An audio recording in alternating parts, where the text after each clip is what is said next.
같이 찾으신 줄 알고 합독하도록 하겠습니다. 네 구절 데살로니가전서 5장 19절에서 22절 같이 있습니다. 시작.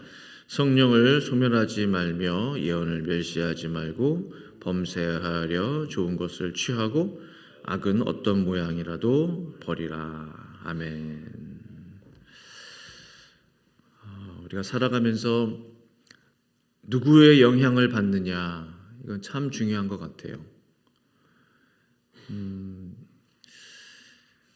여러 목사님들이나 유명한 그런 강사님들의 간증이나 설교 말씀을 이렇게 듣다 보면 저분이 어떻게 저렇게 살아오시게 되셨을까?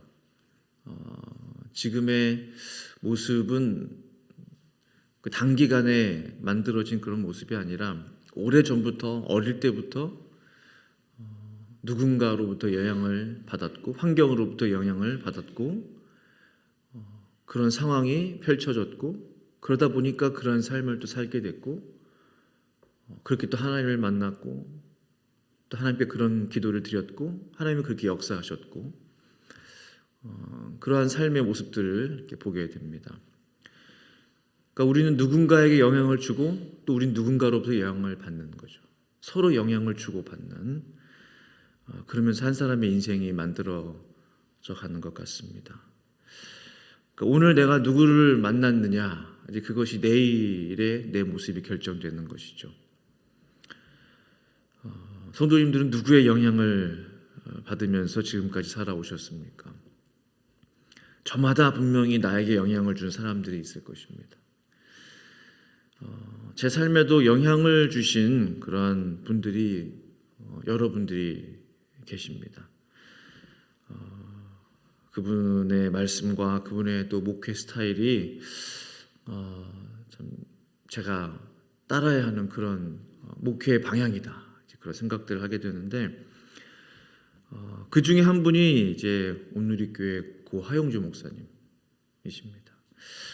하용주 목사님처럼만 목회했으면 좋겠다. 욕심 부리지 말고 그분만큼만 하자. 욕심인가요? 공통점이 거의 없는데 한 가지 비슷한 점이 하나 있다면 그분도 이제 예수던전단 YM에서 훈련 받았다라는 거죠. 그분은 하와이 코나의 열방대학에서 1년간 이제 머무시면서 훈련 받으시고 저는 제주 열방대학에서 훈련 받고 그거 말고는 뭐 겹치는 게 하나도 없는데요. 아직도 이제 한 목사님의 설교가 유튜브에 많이 이렇게 있습니다. 얼마 전 제가 어떤 설교를 들으니 나의 목회 이야기라는 주제로 여러 목사님들 앞에서 이렇게 설교하시는 내용이 있더라고요. 많은 설교 들었지만 또 그건 새롭게 제 안에 다가왔던 그런 말씀이셨는데 그분의 목회 여정 가운데 이제 몇 번 그러한 터닝 포인트들이 있었대요. 그러면서 가장 큰 영향을 받았던 때를 이렇게 추억하면서 이제 그런 것들을 쉐어하고 계셨는데 그분의 삶과 목회를 완전히 바꾸게 되었던 계기가 되었던 이제 그런 일들이 있었다. 목회를 180도 바꾸었던 하 목사님 주저하지 않고 말씀하시는 것이 이제 하와이 코나 열방대학에서 1년간 안식년 보내면서 훈련받았던 그때라고 말씀하시는 거예요. 전 사뭇 조금 놀랐습니다. 어떤 도전을 받았느냐 1년 동안 1년 내내 하나님께서 계속 도전 주시기를 성령 운동을 하라. 성령으로 돌아가라. 성령 사역을 하라. 그런 메시지를 계속 받으셨대요. 그러니까 이분은 이제 장신대 출신이시고 장로교단에서 또 안수 받으셨고 대학 시절 CCC 아시죠? 선교단체에서 예수님 만났고 CCC 활동을 열심히 하셨고 그 말씀 훈련 제자 양육 강하잖아요. CCC 순 모임 해가지고 저도 CCC 여름 캠프 한번 갔는데요. 와 정말로 뜨거웠습니다.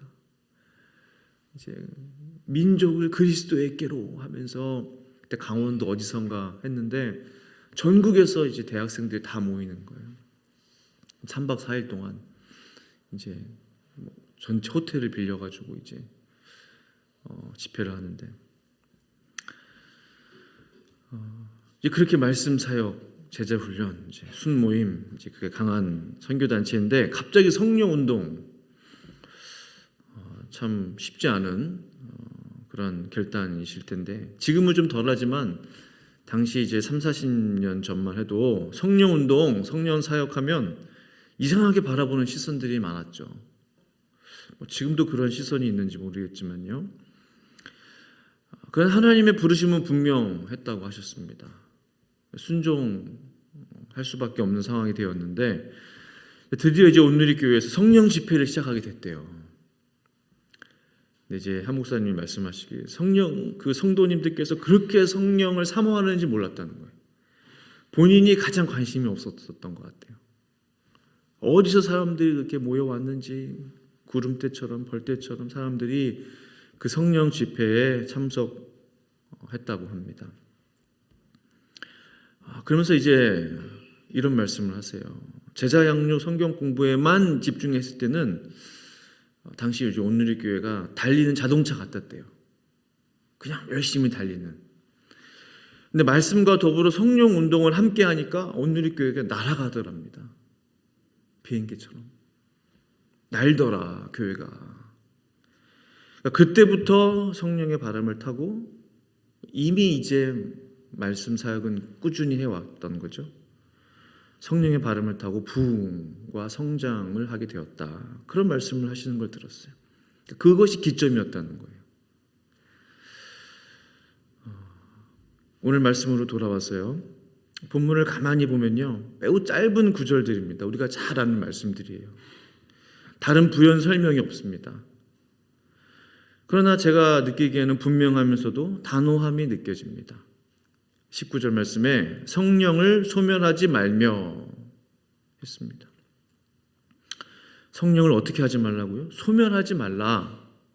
명령이죠.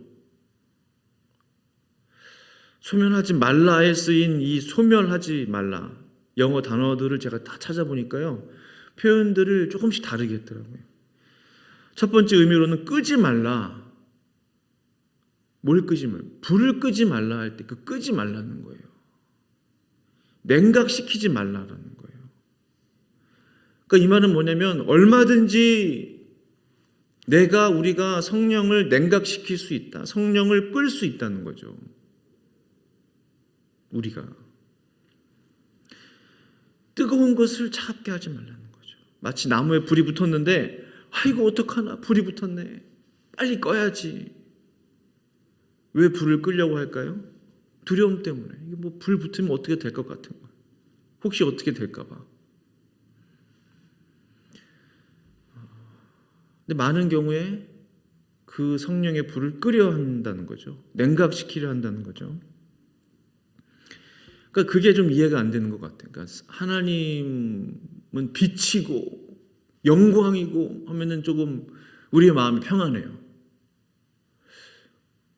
근데 불 하면은 뭔가 조금 불편함으로 다가오는 분들이 좀 계신 것 같아요.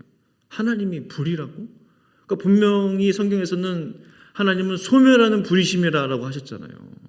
하나님은 불로 역사하셨죠. 구약 성경 곳곳을 보시면. 근데 이게 뭔가 뜨거움 때문에 그런지 어떤 불에 대한 트라우마가 있어서 그런지 화재 뭐 이런 거. 그러니까 불 하면 뭔가 좀 가까이 하기, 좀 접근하기를 좀 두려워하는. 빛 하면은 조금 마음이 편안하고, 불 하면 좀 불편하고, 그런 좀 마음들이 있지 않나, 그런 생각을 스스로 해보는 거죠.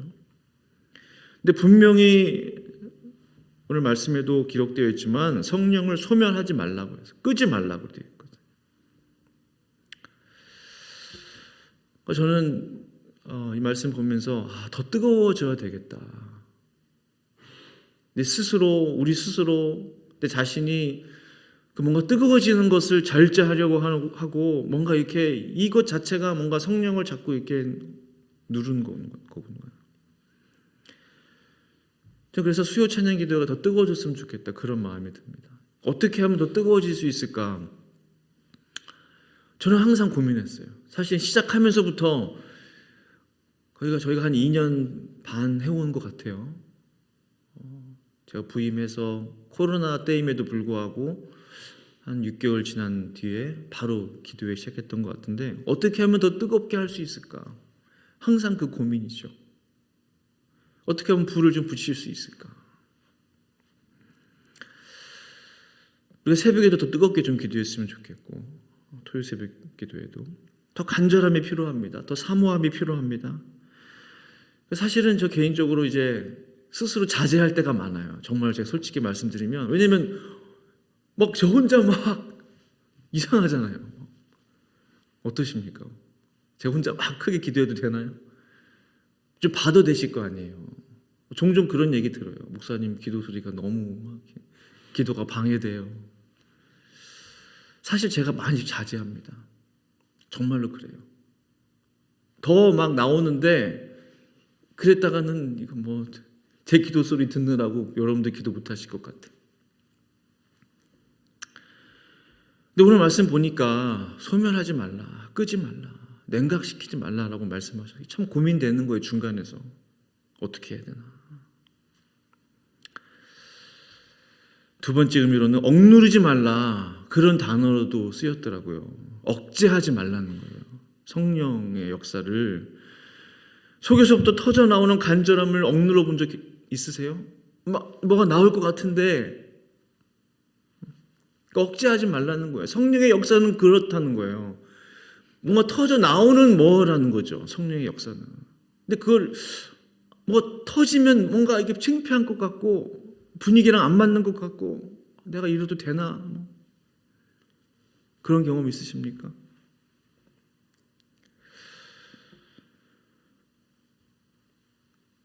종종 그런 얘기 들어요. 이제 막 뭔가 이렇게 터져 나오려고 그러고 막 하면은 누가 오셔서 어깨를 툭툭 친대요. 자제하세요. 조용히 기도하세요. 우리 교회에는 그런 분들 없는 것 같은데 그런 얘기 많이 들어요. 다른 목사님들 통해서. 조용히 와서 이렇게 등을 두들긴대요. 자제하라고. 그러니까 억누르는 거죠. 억누르는 거죠. 점잖게 믿어야지. 왜 꼭 그렇게 해야 되냐? 이렇게 뜨겁게 해야 되냐? 부르짖어 기도해야 되냐? 근데 성경은 그렇게 말씀하고 있지 않죠. 물론 침묵하며 기도하는 장면들도 곳곳에 나옵니다. 근데 항상 그렇지 않다는 거죠. 하나님의 역사는 항상 간절히 부르짖어 기도할 때 하나님의 역사가 나타났잖아요. 성경 곳곳을 보면 간절히 이스라엘 백성들이 하나님을 찾을 때 하나님이 역사해 주셨던 거고 심지어 하나님 앞에 범죄했던 삼손도 마지막 날에 하나님 앞에 이번 한 번만 나를 강하게 하소서 하면서 부르짖을 때 하나님이 삼손에게 힘을 주셔서 그 기둥을 무너뜨릴 수 있었잖아요. 그 부르짖는 그 순간 주여 하면서 하나님을 찾을 때 그때 성령께서 역사해 주시는 경우들이 얼마나 많은지 몰라요. 또 세 번째 의미로는 숨막히게 하지 말라 그런 의미도 있어요. 이건 좀 강한 의미예요. 숨막히게 한다는 거예요. 성령의 역사를. 계속 억제가 되고 누르고 누르면 어떻게 숨막힙니다. 호흡 곤란이 와요. 영적인 세계에도 숨막히는 일이 있구나. 뭔가 답답한 거죠. 뭔가 꽉 막힌 거죠. 뭔가 이렇게 순환이 돼야 되는데 뭔가가 이렇게 자유함이 없는 거죠. 그런 경험들 하십니까? 이게 한번 막히면 이게 다 가다 끊겨요. 뭔가 다. 살아있다는 증거는 뭘까요? 살아있다는 것은 호흡하고 있다는 거죠. 숨을 쉬고 있다는 거죠. 숨이 멈추면 죽는 것입니다. 이 영적인 호흡, 기도, 성령의 역사 이게 다 하는 흐름에 있더라고요. 성령은 어떻게 역사하시는가? 성도들의 기도, 호흡을 통해서 성령께서 더 역사하시는 거예요. 마치 어항 안에 산소를 충분히 공급해 준다면 호흡이죠. 그럼 어항 안에 사는 물고기들은 신난 거예요. 막 뛰어노는 거예요. 산소를 딱 끊어보세요. 갑자기 힘을 잃어버려요. 미동하지 않아요. 점점 죽어가는 거죠. 그와 같은 것이 아닐까요? 영적인 산소인 그 기도, 호흡을 계속 공급해 줄 때 내가 살아나고 내 영이 살고 또 내 속에 계신 성령께서 더 살아나시는 거죠. 마음껏 역사해 주시는 거죠. 그 마음껏 성령께서 마음껏 역사하시기 위해서 마음껏 하나님 앞에 기도 올려드릴 수 있어야 된다는 거죠. 우리가 그 산소 공급을 자꾸 억제하고 산소 호흡기처럼 최소한의 산소만, 이거 얼마나 답답합니까? 얼마나. 그 생각을 해보니까 이 자유롭게 성령 안에서 자유롭게 예배하고 찬양하고 기도하고 다른 사람 시선 생각하지 않고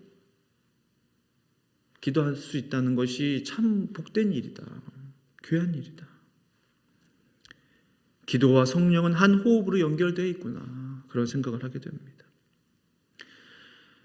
그래서 그런 생각을 해봐요. 우리가 한번 날 잡아서 기도할 때 그날만큼은 let it go 하는 거예요. let it go. 간절히 기도가 나오면 기도해버리는 거예요. 해보는 거예요. 하나님 앞에. 어떤 기도가 나오는지 모르지만 그냥 하나님 앞에 마음껏 한번 다 기도해보는 거. 방언이 나오면 방언으로 눈물이 나오면 그냥 우시고 통곡이 나오면 가슴을 치고 하나님 앞에 마음껏 한번 기도해보는 거예요. 성령님 앞에서 어떤 일이 벌어질까? 성령 안에서 정말 자유로워진다면 우리가 어떻게 될까? 상상해 봅니다. 거룩한 상상이죠. 그것이 제 소원이에요. 영적인 실험을 해보고 싶어요. 그런 시도, 영적인 시도를 해보는 건 참 중요하죠. 어떤 변화를 시도해보는 거, 그냥 과거에 했던 모습 그대로, 그 변화 없습니다. 그 모습 그대로예요. 큰 기대 할 수 없을 것 같아요. 그러나 우리가 어떤 것을 도전해 볼 때 거기서부터 뭔가 얻는 게 있죠. 이렇게 하니까 이런 역사가 있구나. 이렇게 하면 이런 걸 배우는구나. 이미 우리 교회 성도님들은 보니까 지난주에 말씀 제가 나눠드렸지만 이미 믿음이 기본적으로 다 갖춰져 있는 분들인 것을 제가 지난주에 확인했어요. 복받은 분 손 들어보세요. 다 거의 들으시더라고요. 그 하나님의 복, 참된 복, 구원의 복, 영생의 복에 대해서 분명한 확신들이 다 있더라고요. 그러니까 우리가 성령 안에서 마음껏 기도하고 부르짖는다고 해서 이상하게 될 일이 아닐 것 같아요. 제가 볼 때는. 이미 기본이 다 돼 있었어요. 그렇다면 이제 날기 위해서는 정말 성령의 도움이 반드시 필요하다는 거죠. 반드시.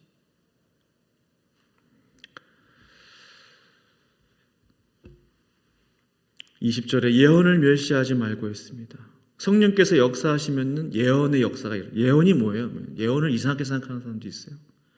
예언은요 하나님의 말씀입니다. 다른 게 아니에요. 기록된 성경 66권은 사실 예언된 하나님의 말씀이에요. 그러니까 성령이 역사하시면은 말씀의 역사가 나타나는 거죠. 예언적으로. 이것도 자유롭게 하나님의 말씀이 성령께서 자유롭게 역사하듯이 말씀의 영도 자유롭게 역사하시는 거죠. 이것을 멸시하지 말라는 거예요. 이것을 우습게 여기지 말라, 가볍게 여기지 말라는 거죠. 이미 주어진 것입니다. 새로운 예언의 말씀이 이미 주어진 말씀이 마치 레마의 말씀처럼 개인적으로 하나님이 말씀하시고 임재하시고 깨닫게 하시고 그런 역사가 나타나는 거죠. 성령이 역사하실 때. 그러니까 이것이 성령의 역사냐 악령의 역사냐 구분하는 방법은 예언의 역사가 있냐 없냐는 거죠. 하나님의 말씀이 같이 가느냐 같이 가지 않느냐, 과연 성경적이냐 성경적이지 않냐 이것입니다. 성령이 역사하실 때 성경에 기록되어 있는 성령의 역사냐. 21절에 범사에 헤아려 좋은 것을 취하고, 이 말의 언어적인 의미가 뭔지 아세요? 정말 이것이 하나님의 역사고 하나님의 뜻이고 귀한 것이고 하나님의 은혜라면 그것을 붙들으려는 거예요. 좋은 것을 취하고 뭐 그냥 가벼운 마음으로 이것도 취하고 저것도 취하고 반찬 담듯이 그게 아니고 잃어버리지 말도록 꽉 붙잡으라는 거예요. 홀드온 하라는 거예요. 놓치지 말라는 거예요. 그런 영적인 좀 욕심이 있어야 된다는 거죠. 귀한 것을 취할 줄 알아야 되는 거죠. 이 모든 성령의 역사, 예언의 말씀, 범사의 헤아려 좋은 것을 취하는 것, 오늘 성경이 우리에게 권면하고 있는데요. 이 모든 성령의 역사들이 가능하기 위해서, 마지막까지 가능하기 위해서 이게 중요해요. 오늘 본문 마지막 22절. 악은 어떤 모양이라도 버리라. 사실은 이 부분이 제일 힘든 부분인 것 같습니다. 바로 거룩함이죠. 능력 있는 주의 종들, 사역자들 얼마나 많이 있었습니까? 우리가 너무나 잘 아는 분들 많습니다. 과거에도 그렇고 뭐 한국도 그렇고 미국도 그렇고. 그런데 그 유명했던 사역자들, 대형교회 목회자들, 뭐 저도 그런 말 할 수 있는 자격은 없는 사람인데요. 그들의 죄가 세상에 밝혀지기도 전에 이미 다 알려져 있는 죄들이 얼마나 많았어요. 많은 성도들이 은혜를 받고 있는 동안에도 그 죄는 진행되고 있었다는 사실들. 무엇을 지키지 못했기 때문입니까? 악은 어떤 모양이라도 버리라. 이 악을 버리지 못했다는 겁니다. 성령은 계속 추구하고 능력은 계속 구하고 기도의 은사는 계속 구하고 여전히 하나님께서 역사하셨지만 결국 이 마무리, 이 은혜의 보따리가 있으면 그것이 새어나가지 않도록 묶는 그 거룩함을 잃어버립니다. 거룩함의 끈을 놓쳐버린 거예요. 악을 품고 있었다는 것이죠. 죄를 간직한 채 사역하고 죄를 품은 채 그들이 주의 일들을 감당했다. 그래서 갈라디아서 3장 3절은 이렇게 말씀하죠. 너희가 이같이 어리석으냐? 성령으로 시작하였다가 이제는 육체로 마치겠느냐? 그런 사람들이 많았다는 거예요. 바울 시대에도 성령으로 시작했는데 능력 있게 마지막은 육체로 끝나요. 그렇게 되지 않기 위해서는 악은 어떤 모양이라도 버려야 하는 것이죠. 그만큼 악한 것은 모양이라도 버릴 정도로, 모양은 뭐 의미가 없을 수 있잖아요. 버릴 정도로 철저한 거룩을 지켜내지 않는다면 그 모든 성령의 능력, 예언의 은사, 그 모든 하나님의 놀라운 역사들이 그냥 한순간에 다 그냥 물고기처럼 사라져버린다는 거예요. 한순간에 잃어버릴 수 있다는 거예요. 그러므로 성령의 능력을 구할 때 반드시 나의 거룩함도 함께 구해야 하는 것입니다. 간절히 바랍니다. 성령께서 역사하실 때 그 성령의 그 역사하심을 끄지 않기를 원해요. 먼저 내 스스로, 우리 자신이 억제하지 마시고 마음껏 기도할 수 있기를 바랍니다. 동시에 성령의 불로 나의 마음을 거룩하게 해달라는 기도 함께 할 수 있기를 바랍니다. 그렇게 할 때 우리가 성령의 역사를 구하고 또한 우리의 거룩함을 함께 구할 때 반드시 하나님의 역사와 능력이 저와 성도님들을 통해서 또 우리 교회를 통해서 나타나게 될 줄로 믿습니다. 기도하시겠습니다. 하나님 아버지 감사합니다. 성경에서는 분명히 우리에게 말씀하시길 성령을 끄지 말라, 성령을 소멸하지 말라, 예언을 무시하고 예언을 멸시하지 말라라고 말씀하셨습니다. 범사에 헤아려 좋은 것들을 다 취하라고 말씀하셨어요. 그것을 잃어버리지 말라고 말씀하셨습니다. 그러면서 동시에 악한 것은 그 모양을 버리라고 하셨습니다. 하나님, 우리가 하나님 성령 안에서 자유롭게 하시고 성령 안에서 기도하게 하시고 성령 안에서 마음껏 하나님 앞에 나아갈 수 있게 하시고 동시에 거룩함을 잃어버리지 않도록 주님 함께하여 주시고 역사하여 주시옵소서. 우리 교회에 더 큰 하나님의 역사가 필요합니다. 더 큰 성령의 은혜가 필요합니다. 기도의 영이 필요합니다. 더 하나님 앞에 사모한 마음으로 부르짖어야 합니다. 간구해야 합니다. 하나님 그러한 은혜 허락하여 주소서. 성령을 내려주소서. 그러면서 동시에 거룩함도 잃어버리지 않도록 우리 하나님 도와주시옵소서. 그래야 우리 교회가 날아오를 수 있습니다. 그래야 하나님 아버지 독수리처럼 날개치며 하나님을 향하여 갈 수 있습니다. 하나님의 성령을 부어 주시옵소서. 하나님 역사하여 주시옵소서. 감사드리고 예수님의 이름으로 간절히 기도합니다. 아멘.